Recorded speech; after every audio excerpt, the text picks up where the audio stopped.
Bonjour à tous. Aujourd'hui dans ce tutoriel, je vais vous expliquer comment utiliser GitHub à l'aide de l'outil Git. Qu'est-ce que GitHub? GitHub est une plateforme en ligne d'hébergement gratuit qui offre un espace de stockage pour les travaux collaboratifs.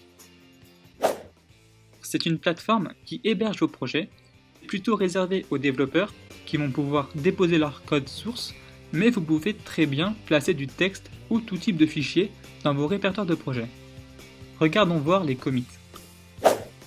Les commits, ce sont les modifications qui ont été apportées au projet.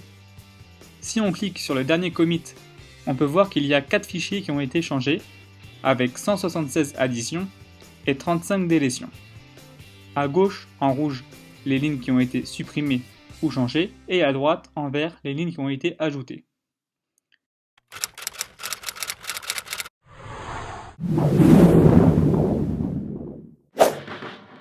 Cette plateforme héberge des millions de projets open source dont vous pouvez contribuer et même vous en inspirer pour vos propres projets.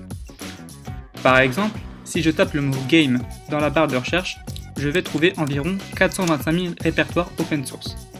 Si je recherche un langage en particulier, eh bien il suffit de le préciser. Par exemple, ici je voudrais tous les projets écrits en Python.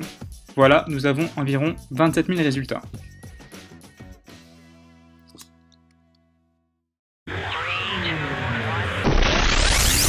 Git est un logiciel de gestion de version téléchargeable sur le site gitsm.com.